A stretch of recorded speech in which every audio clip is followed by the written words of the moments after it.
काय म्हणते? आज संध्याकाळी पाणी येणार आहे, पाणी टंचाई येत आहे.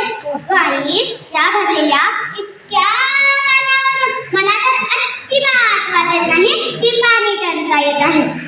आई, आपण घरात 3 माणसं आहोत, तू, मी आणि बाबा. एवढं पाणी भरलं. काय म्हटली? गप्प कर.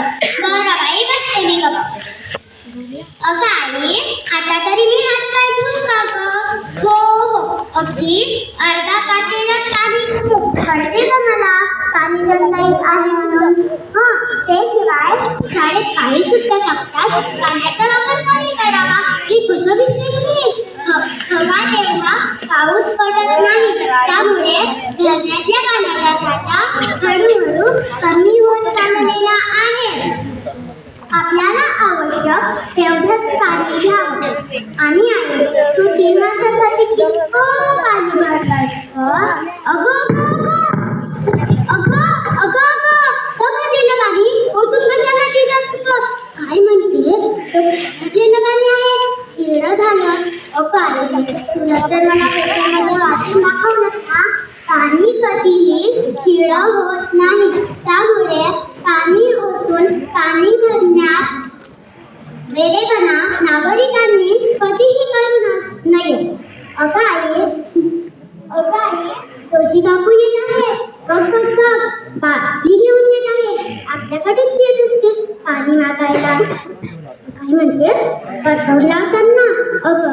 जोशी काकूंना 1 बादली पाणी देण्यास काय हरकत आहे ग? काय म्हणतेस? ते बटे खावे लागतील. बसलेलंच बरं. का? कोण? जोशी काकू, तुम्हाला 1 बादलीवर पाणी हवंय? आमच्याकडे तरी कुठं पाणी आहे? मोठं तर आहे. काय म्हणजे?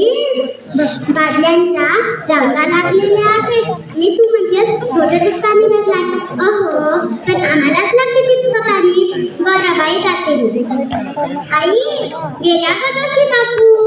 पाण्याचं प्रदूषण हा आपल्या देशातील गंभीर परिणाम आहे.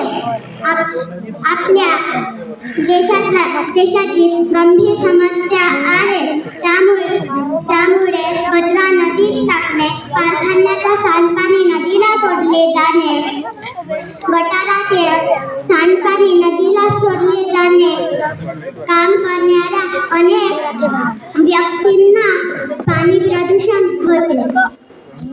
त्यांचा गंभीर परिणाम म्हणजे पाणी टंचाई आहे. यावर उपाय म्हणून गरजेपेक्षा जास्त पाण्याचा वापर करू नये. नदीमध्ये कचरा प्रदूषित टाकणे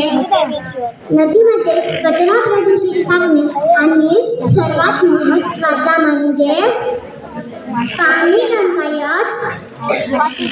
पाणी टंचाईत पावसाचे पाणी जमिनीत जिरवणे म्हणून रेन वॉटर हार्वेस्टिंगचा वापर करावा. धन्यवाद.